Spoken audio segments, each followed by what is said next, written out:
여수 금오도 사망사건에서 피고인은 후진을 하다가 추락 방지용 난간에 뒷범퍼가 부딪혔고 이를 살펴보기 위해 내렸는데 차량이 움직이더니 곧 추락해 아내였던 피해자가 사망하게 되었다고 주장했습니다. 피고인은 아내와 3개월 정도 교제하고 혼인신고를 했고 혼인신고를 한 지 1개월 만에 사고가 발생해 아내가 사망함으로 인한 보험금 17억 원을 수령하게 되었습니다. 피고인은 당시 보험 설계사였죠. 여러 의심스러운 사정에도 불구하고 이 사건의 2심과 대법원은 살인의 고의를 인정하기 어렵다고 결론을 내렸고 확정되었습니다. 제주 전남편 살인사건에서는 시신이 없어도 살인의 고의를 인정한 법원이 어째서 살인의 고의를 인정할 수 없다고 보았을까요?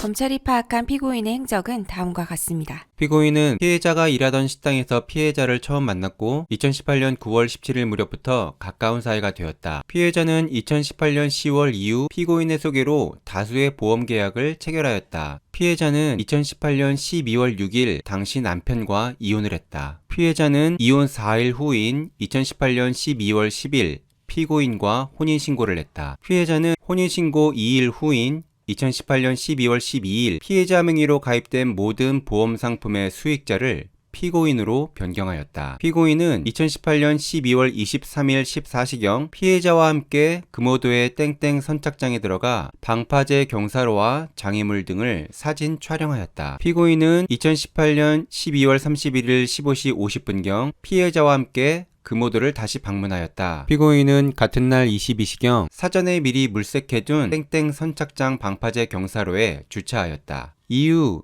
차 안에서 냄새가 난다며 조수석 방향의 뒷좌석 창문을 약 7cm 열고 피해자와 성관계를 맺었다. 피고인은 피해자와 성관계 후 그만 돌아가자며 승용차를 후진하다가 추락 방지용 난간을 들이받았다. 피고인은 이를 확인하겠다며 기어를 중립으로 하고 혼자 하차하였고 곧이어 승용차를 밀어 피해자가 타고 있는 승용차를 바다에 추락시켰다. 피해자는 바다에 빠져 익사로 사망하였다. 검찰은 피고인이 아내와 교제를 시작한 지 3개월 만에 혼인신고를 하고 아내와 혼인신고한 지 한 달도 되지 않은 시점에 사고가 났다는 점, 아내가 사망하면 피고인이 17억 원의 보험금을 수령하게 되는 점, 차량 변속기를 중립에 위치한 채로 하차한 점, 뒷좌석 창문을 7cm가량 열어두어 물에 빨리 가라앉도록 한 점 등을 근거로 계획살인이라고 주장했습니다.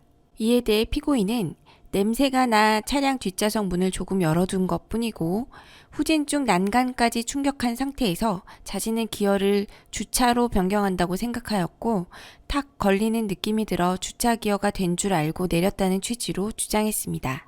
또한 차에서 내려 뒷범퍼 쪽으로 갈 때까지는 차량이 움직이지 않았지만 갑자기 차량이 스스로 움직이기 시작해 추락했다고 주장했습니다.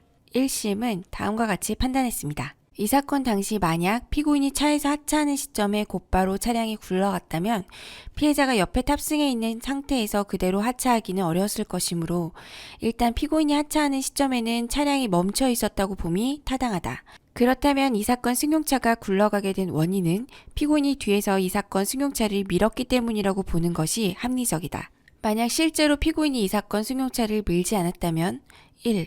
피고인이 하차하는 순간부터 서서히 굴러가고 있던 경우였거나 2.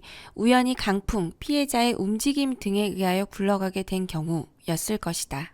그러나 이 사건 승용차를 인양한 후 확인한 결과 기어 위치가 중립으로 되어 있었고 이 사건 승용차는 기어를 전진해서 중립으로 변경할 때와 전진해서 주차로 변경할 때가 명백히 다르다. 1998년경부터 장의차, 레카차, 추레라, 관광버스 등 각종 운전 업무에 종사해왔던 피고인이 주차와 중립기어를 혼동하는 것은 받아들이기 어렵다.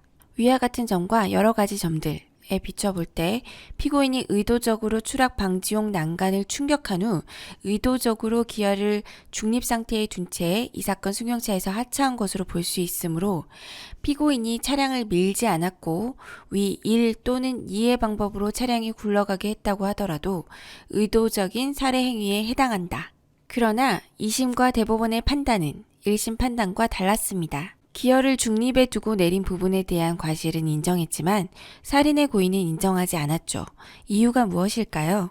대법원은 살인의 고의 판단을 좀 더 엄격하게 했습니다. 사고 직전 피해자 명의로 수령금 17억 상당의 보험이 가입된 점, 혼인신고 이후에는 보험금 수익자 명의가 피고인으로 변경되어 피해자 사망으로 개인 회생 절차 중에 있던 피고인이 거액의 보험금을 수령하게 된 사정이 있다고 하더라도 그것만으로는 살인의 고의를 쉽게 인정할 수 없다고 본 것이죠. 특히 피고인이 스포티지에서 제네시스 차량으로 바꾼 지 얼마 되지 않았고 두 차량의 기어 변속 방법이 다르다는 점을 근거로 차량 기어가 중립으로 되어 있었다는 점만으로 살인의 고의를 인정하기는 어렵다고 보았습니다.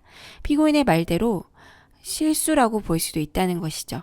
대법원 관계자는 고의적 범행으로 보기에 의심스러운 사정이 있고 고의적 범행이 아닐 여지를 확실하게 배제할 수 없다면 유죄로 인정할 수 없다는 판례를 재확인한 것이라고 말했다고 합니다. 쉽게 말해서 피고인 말이 거짓일 가능성이 더 높다고 해도 사실일 가능성이 없는 건 아니잖아?